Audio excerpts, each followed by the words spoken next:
Hello and welcome to This Woman's Work, a space where you can hear and read about some amazing women, the fantastic jobs they do, and the paths that have led them to where they are today. I am here today with Helen. Hi, Helen. Hi, nice to see you. Thank you. Well, and thanks for having us here today. Sure. Could you tell the lovely listener/viewer what it is you do for a living?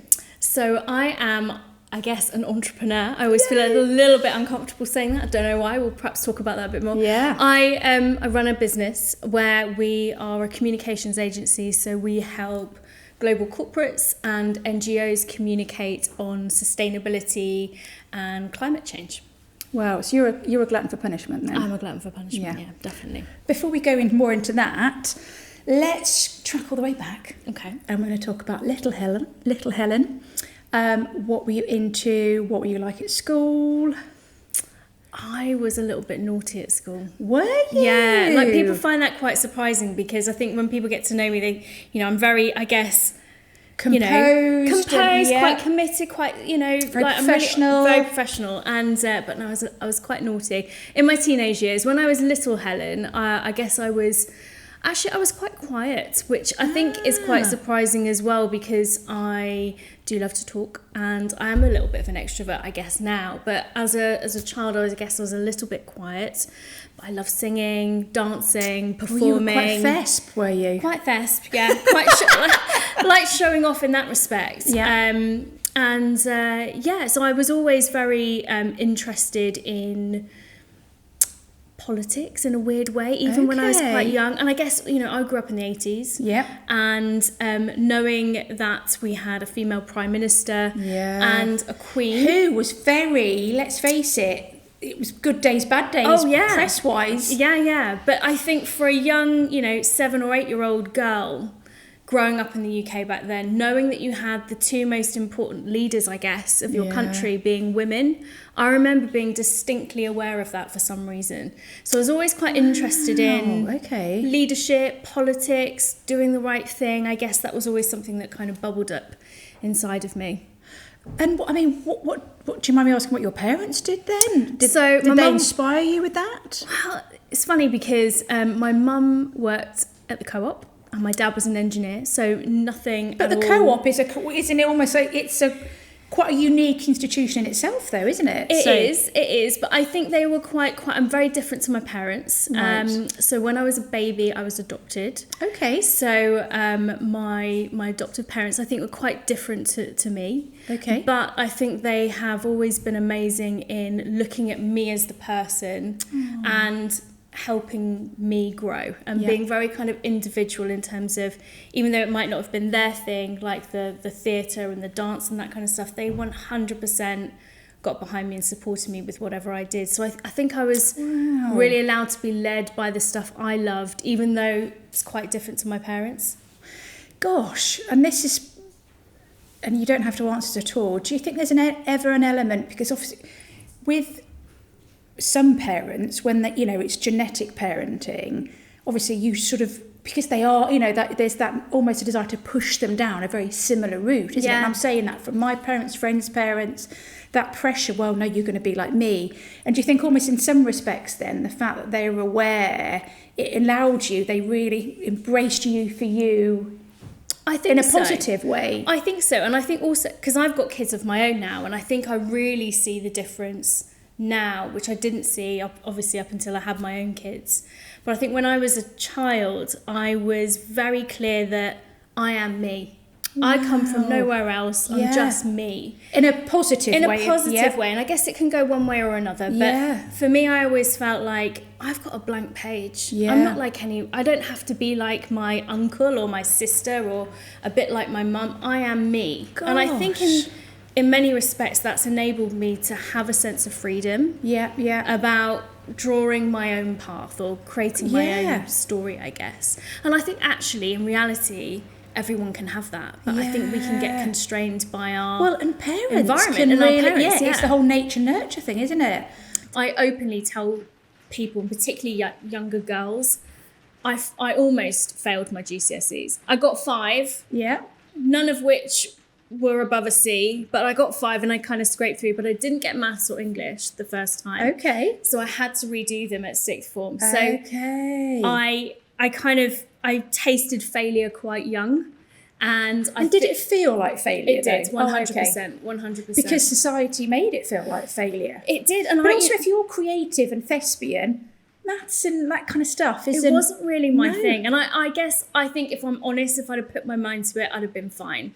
Blimey. Okay, so went to college then. So obviously retook those. What other A-levels and stuff did you do? So I did history, theatre studies, and weirdly geology, which I actually really loved. I really loved, and I didn't do too badly in it, but I always quite liked the sciences, but it was always a bit kind of juxtaposed to all the kind of art and creative stuff that I liked. So wow. Yeah. Okay, and then on to uni? Yeah, went to university. So that was a massive thing because I guess for a lot of kids back then in those early 90s, a lot of kids first generation kind of going to university as well. Yeah. So went to university, worked really hard again, learnt those lessons from being 16. And then I finished university, did a degree in history. Oh, did you? I was going to ask what you did. Yeah, always interested. Again, I think this political, what's happened in the past. Yeah. Conflict. I've always been in, why do we act in the way that we do?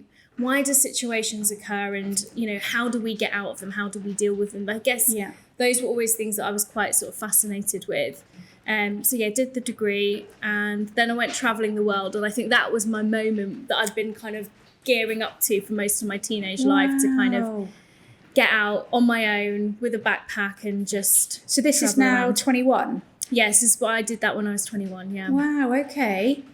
And then, for like a year? Did that for a year and then came back, and I ended up bizarrely, so someone that is not academic at all, I ended up doing a master's degree in war studies and studied that for a year. And again, this is someone, I never have seen myself as being an academic. I always struggled with the kind of school side of things.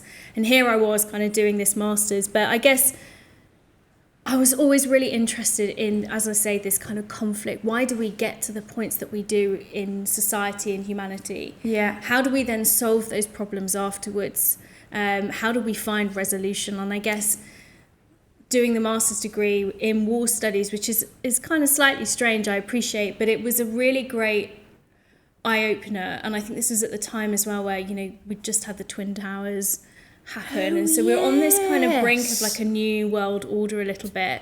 And so for me, that was really interesting. I think by that point, it kind of solidified my view that I thought I really need to, if I'm going to do anything in this world, I need to do something with purpose. Yeah. It needs to matter, and I need to know that I'm getting up in the morning and I really believe in what I'm doing. Yeah, okay. So then I went to work in the Houses of Parliament. Casually. I mean, why not? Casual. Before we go there, because obviously it's amazing. The war studies, sounds to me quite male. It was. When you were doing your masters, what was the ratio, just out of interest? Oh gosh, I would say it was probably like 80-85% male. Yeah. There were not many women on the course. No. Not many women. So for you to even attempt to do that. Yeah. I do wonder, like, if there were more women on the course, maybe we wouldn't have so much war. I don't know. Or if women were just running the world. But we'll go on to that. So, okay, so now, so you obviously apply for a job. Well, I didn't quite apply for a job, actually. Ooh, okay. And so I think, again, at this point, I wanted to go and work in the House of Commons. Yeah. And so I wrote to 50 MPs. This is back in the day, handwritten. Yeah, letters. no emails. So although there probably was email then, wasn't it? But it was still maybe a little bit... There probably was. I don't know what. I actually not sure whether I had a computer at the time, but I just remember writing these letters out, sent the letters off with my CV. I got one reply. And I was asking just for some 2 weeks work experience. Yeah. So one reply that said yes. I had a couple that said no thanks. And the vast majority didn't get back to me. So one guy got back to me, and I went in and did this work experience for 2 weeks. Whilst I was there for those 2 weeks, I made some friends, and one of them said, "Hey, look, I'm leaving next week, and my boss wants me replaced. One of the MPs needs the position filling. would you be interested? I'll put you forward. They'd only known you for like a week though. Yeah, she said, oh, you'll be fine. I said, well, you must have made a really big impact though. I think they were probably a bit desperate. But anyway, You're playing yourself down. I am playing myself down. But in all realisticness, I think there was an urgency. Let's put it that way. And I said, sure. You were in the right place at the right time. Right place, right time. Yeah. And I think this but really... you put yourself in the right place at the right time. This is it, isn't it? I think you have to be in it in order to get that luck in the first place. Yeah. So then went for this interview, got the job. And so by the end of those 2 weeks, I'd gone from doing this kind of work experience to actually getting a job in the House of Parliament, and I felt a bit overwhelmed but very, very happy. And so I was there for about 4 years. Wow. This was at the end of the kind of Tony Blair era, and then a little bit of Gordon Brown, if you remember. Yes, yeah. And it was just a really good learning to kind of see the mechanism of government and how it works, how business interact with government, how issues are either on the table or they're not on the table. And how they're put on the table. I was there for about 4 years. Wow. Great experience. And I would say to any young person who is even remotely interested in politics is to go and get some work experience or possibly a job there, because it's the best way to kind of really understand how politics works in our country. Yeah. Left, and then I went into the corporate world. I worked for Virgin Atlantic, and then more latterly I worked for Nissan. And so my job, I guess, really for both of them was around that kind of interaction as a business with what's happening in the policy and political world. Yeah. So it was like a government relations type role. Yeah. So it's kind of bringing both sides together. There are thousands and thousands of people employed in the car industry here in the UK. Because I work for Nissan, there's a huge plant up in Sunderland. It employs like 8,000 people. There's another 40,000 in the supply chain. It's huge. It's such a big industry for us. The one that we should, rightly be proud of.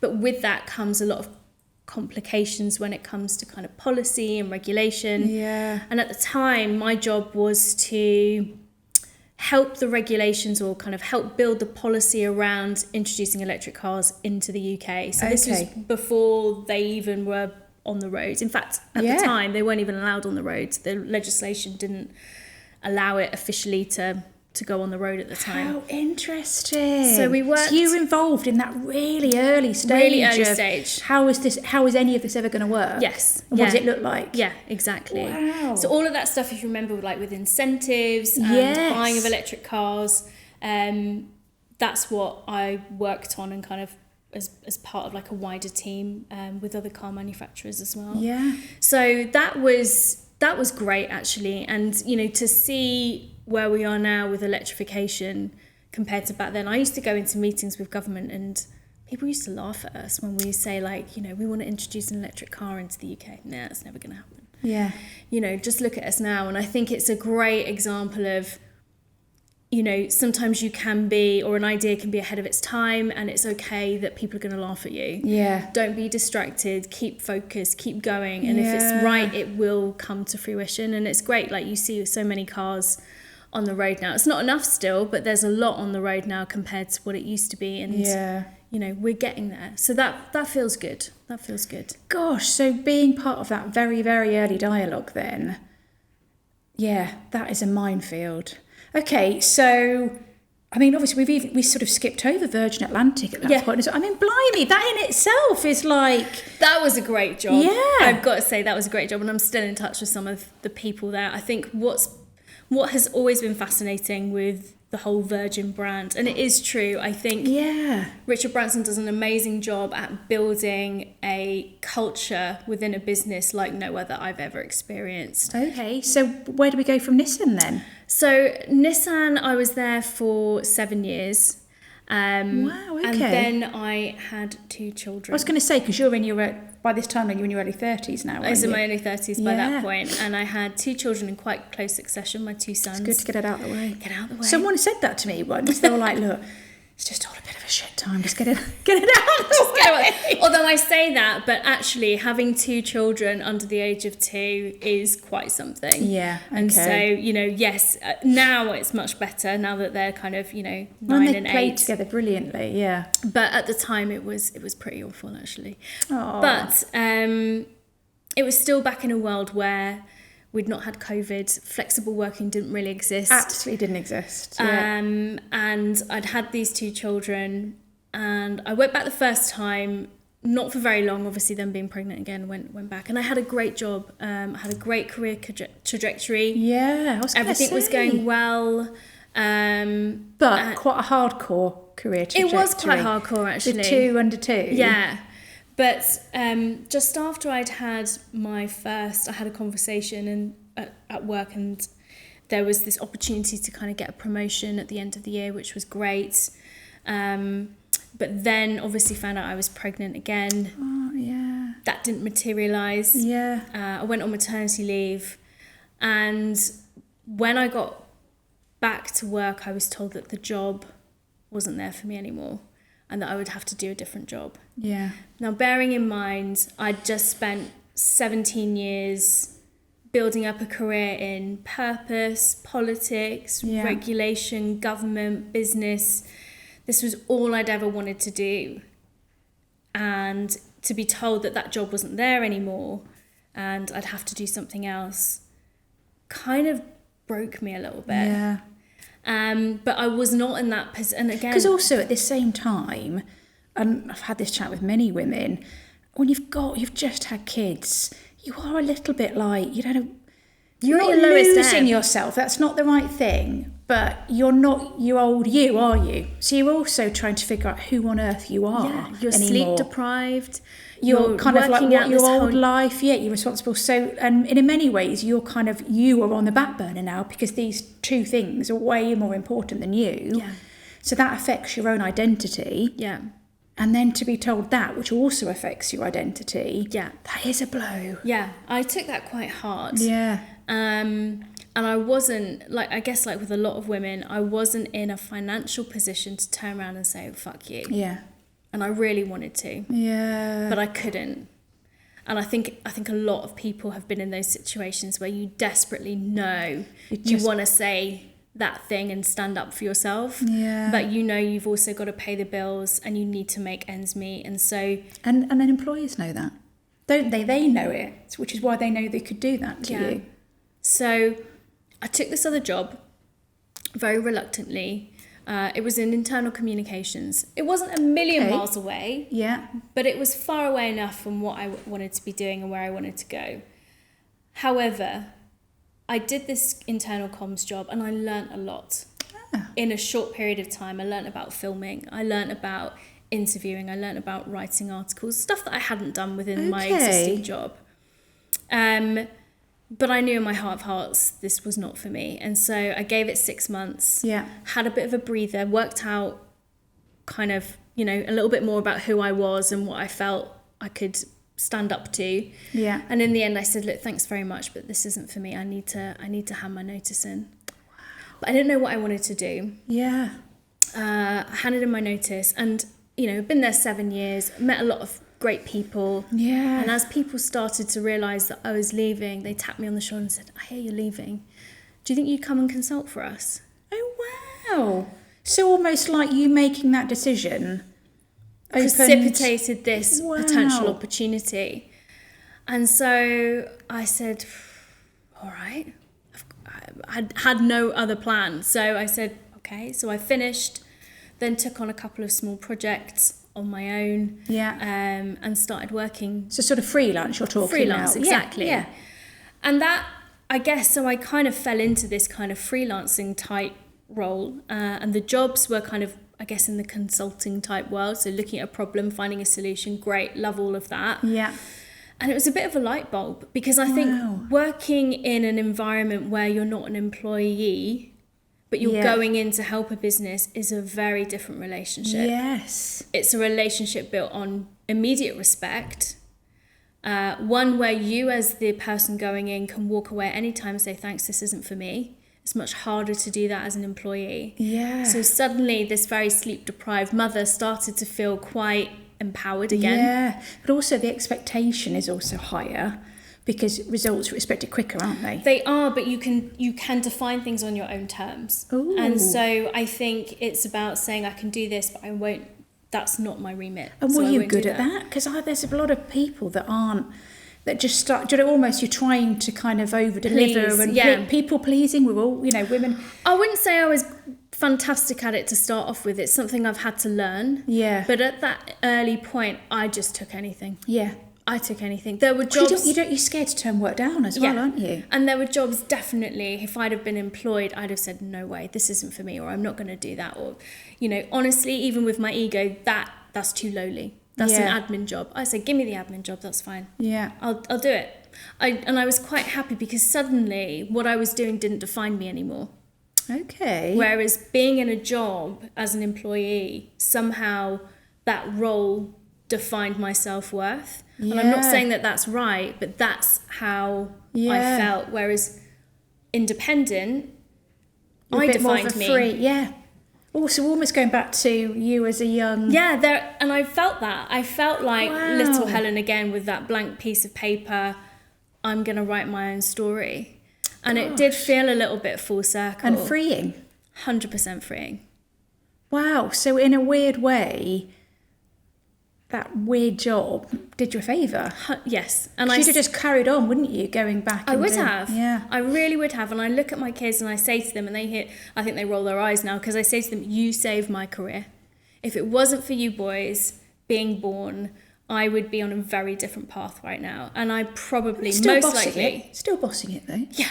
Obviously. But not in the way that actually I feel is the most authentic and, where I really feel like I should be. So I think we feel often very screwed over when we have kids and go back into the working world. But I think you feel a bit spat. Someone said it. You feel a bit spat out. You do. You just sort of, and then you go there going, I've done all this. Yeah. You do. Can someone throw me a bone? Yeah. And I feel like that almost gave me a bit of a fire in my belly to kind of say, no, this isn't going to happen. I'm not having that anymore. Yeah. And I think we'll talk about how we started the business and things, but as the business grew and I brought more people in, I actively looked for women. I actively looked for some women who had kids and gone through similar situations, many of whom are so bloody talented. Yeah, and hardworking. But had chosen had stepped out of their working world because they didn't see an alternative. No. Or they'd been spat out of their working world. Yeah, and they'd lost that sense of confidence. And I think there's such a big portion of our working world still of women who have had children, 5-10 years later, still don't have that self-confidence or self-belief to feel like they've got a value to go back into work. Yeah. Because the working world still doesn't offer them all of that potential opportunity. Yeah. Oh gosh, you are so right, so right. Okay, so at this point, freelancing, was it called HN Communications even back then? Well, it was, but I'll be honest, only because when I needed to send my first invoice, the business needed to have a name and I wanted to get paid. So I just wrote that down. Yeah, there was no sitting around coming up with I'd love to give you a wonderful story as to how we came up with this. I've got none. It was literally, I needed to come up with a name. So it does what it says on the tin. And it was just me back then. Okay, so then you're now freelancing. 2 young kiddies. Yeah. And is it just growing organically? Where is it? It's growing. Talk through the trajectory to now. So it's growing organically and we're taking on more projects in that... I guess that sustainability space. Were you quite clear that what kind of space you wanted to stay in, or was it more just sort of where the universe, for want of a better phrase, was steering you? I think I genuinely, looking back now, for those first 3 years, I didn't really know where I was going. I just knew that I needed to keep doing stuff I enjoyed. Yeah. I loved being free as I see it from an employer, and just wanted to try and get more good work in and just do a good job. I think that's all I was really focused in at that point. And I didn't have any grand plans to build a business at all. And actually for the first year, someone gave me some great advice of starting out, don't build a website in your first year. And I think it's true because there's very little point you putting in a load of investment into a website because the chances are in 12 months' time, what you thought about yourself and what you were going to do and what you end up doing in 12 to 18 months later is going to be very different. Yeah. And then I got to, I think it was a couple of years, it was maybe 2 years ago now, and I was sat in a restaurant with one of our clients actually, who's an amazing client, and many of our clients end up becoming, you know, good friends because we're small and, you know, we really do genuinely care about the people and the organisations we work with. And she said, oh, so what are your plans for HR and communications next year then? And I was about to kind of talk to her about, well, you know, we're thinking we might do a bit of this or might look to recruit someone here. And I paused and I said, well, what do you think I should do? And she said, I think you need to go all in, Helen. She said, I think you're riding a crest of a wave. Yeah. And I think you need to go all in. And I thought it was very insightful yet scary, because the truth is, up until that point, I knew I was holding You were coasting. back. I was holding back on purpose. Because I was scared. Yeah. I was scared. I was scared to really put it all out there and see what happens. I was scared to do that. One, possibly because of that 16-year-old failure within me. Right. But actually, there's another big part of it that I was scared about the volume of work and commitment I would need to give. And the responsibility of it. And the responsibility And now you're to responsible that. for 2 lives as well that you weren't responsible for before. And, you know, if it wasn't for the family, would I have thrown everything into it far more sooner? Yes, I probably would. Yeah. But you're always making those trade-offs, because I want to be the kind of mum I want to be to my 2 boys. Yeah. And I can't do all of that and throw literally the kitchen sink at everything within the business. I have to raise each one at little points, little by little. It's not something that you can chuck everything at. But what it did do is, when she said that to me, it bothered me over the course of that Christmas, and it rang in my ears the whole time, like, I need to go all in. Okay, am I going to do this? And then I read a post in the January by a guy called Daniel Priestley. I don't know if you've ever come across him. I have, but why have I come across him? So he helps a lot of solopreneurs and entrepreneurs. And so if anyone listening to this who is interested in building their own business or starting out, he's a really great resource to take a look at. But he wrote a great post that January, and I saved it, which listed out 10 things. If you're going to do anything this year, do these 10 things to help your business. And unlike a lot of the stuff that you see online, it was very detailed and very specific. Oh, okay. I did every single one, which precipitated me to make further decisions and caused me to go from 3 people to 12 people within that year. And I'm not saying that post caused all of that growth, but it was that plus my clients telling me to go all in. Yeah, and maybe again, because your kids are even more older. Yeah, they're in primary school. They've passed that milestone, which I always quote to people, is then get themselves in a car on their own. Yes. They can get dressed in the morning on their own. I know, but it's those things, isn't it? is. Suddenly you get these little pockets of time back. Yeah, absolutely. That you can reinvest into something else. Yeah. So I really threw everything at it that year, and really, you know, I think within 6 months, you always need that lead time, don't you? You work, and you don't necessarily see the immediate change.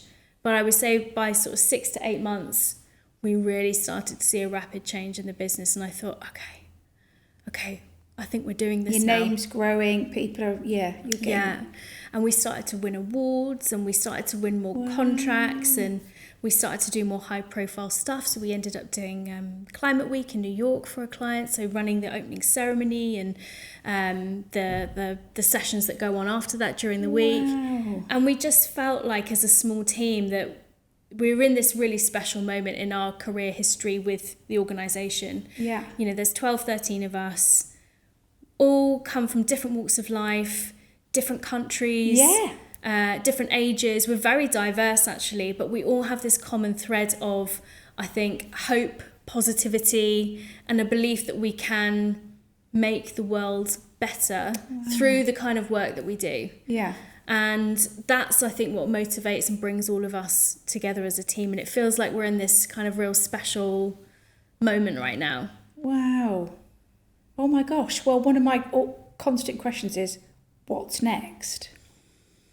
I think for us as a business this year, I think it's to continue to obviously grow in what we're doing. But I think I think as a team, we want to also try and have a bit more impact. So the clients that we work with from a kind of business world and an NGO world, if you remember, I talked earlier about government and business. Yeah. I'm really fascinated by bringing these different parts of our society together. Yeah. I really feel that never the twain shall meet. So. Right. And I think, particularly when it comes to sustainability and responsible business, those two areas, I think, of bringing, the NGO world and the business world together is really important. Yeah. I think they can really help each other more than they realise. Okay, so what next is very much a case of, I guess, affecting what you can affect, basically. I think it's about having more impact. Yeah. I think we want to have more impact and more benefit to the clients we work with, but also all that knowledge that we've built up as an organisation now and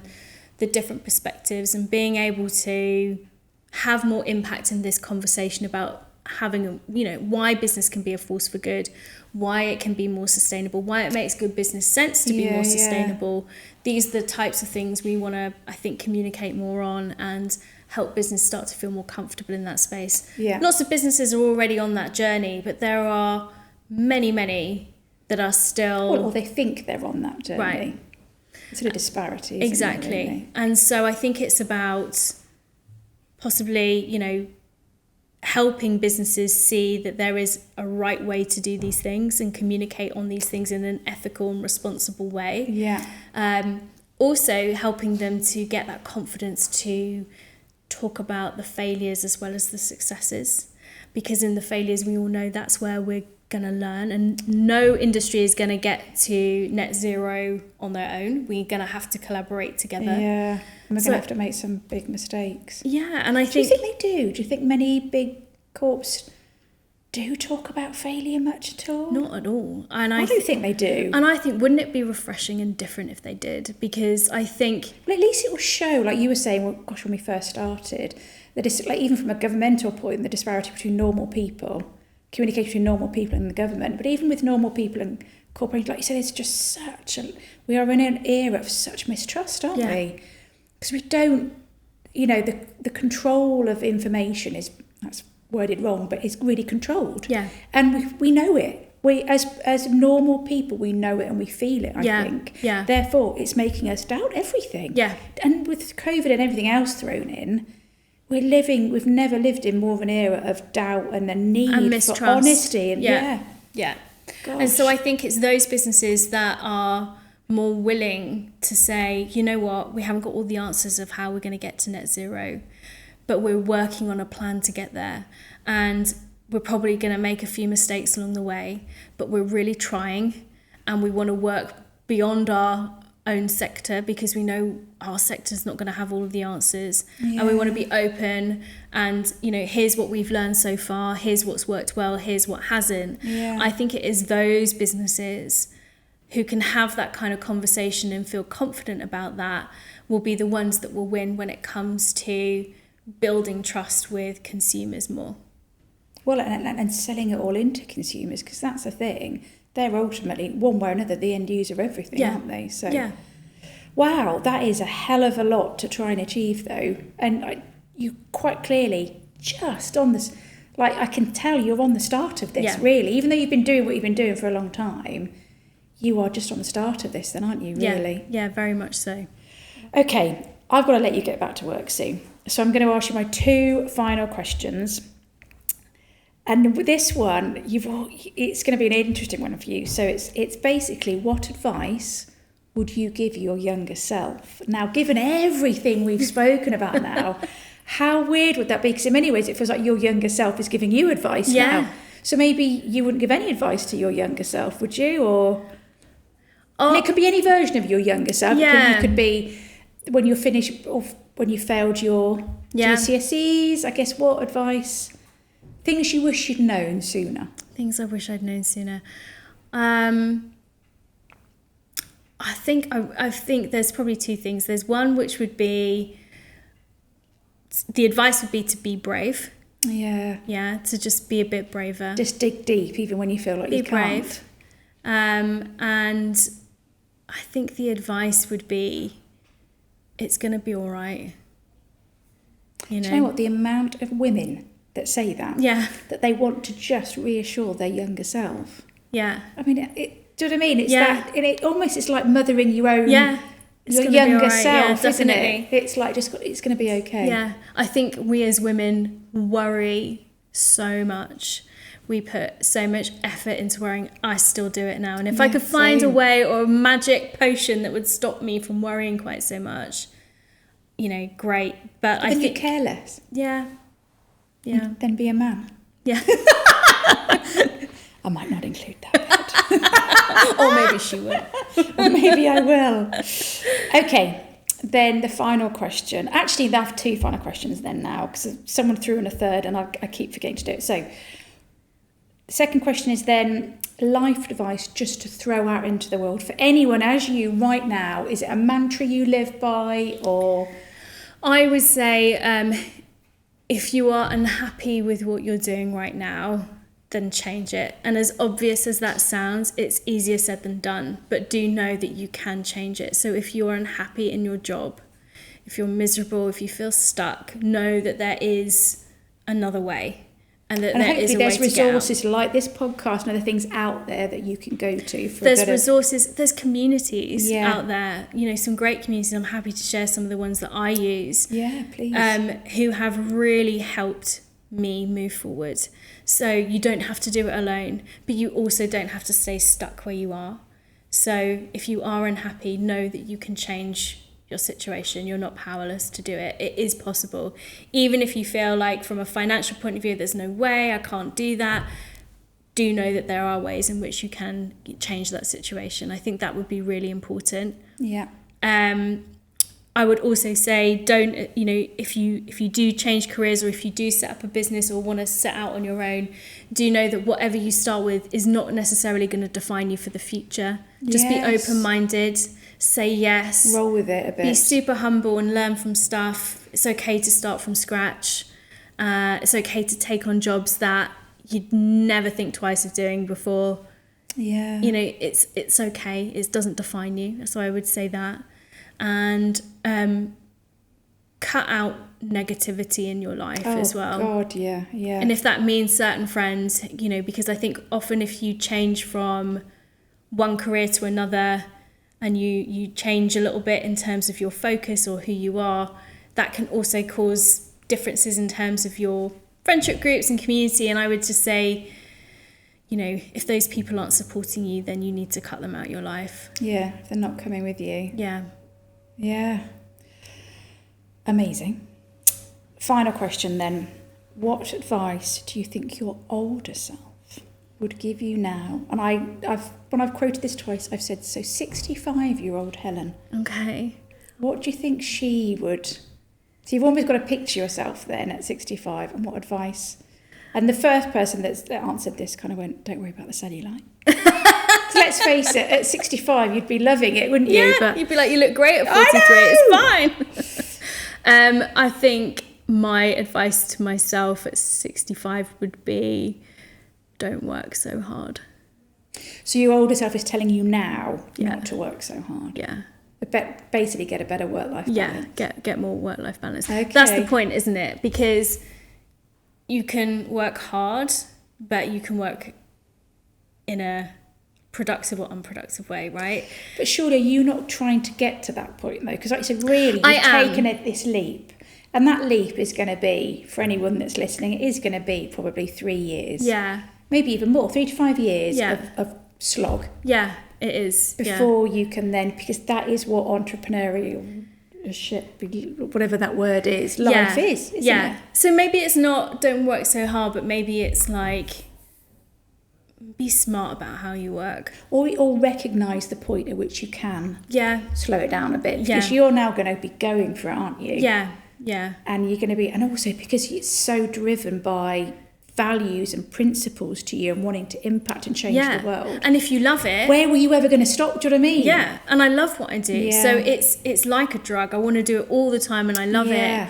But I do think that I need to continue to just be very aware of carving out time for you, for myself, for my kids, for my family, and to have some fun that isn't work. And so just being mindful of that. At the moment I'm not, and I think that's what I'm trying to work hard on. I think trying to work hard about working Your hard. older self is very wise. Very wise.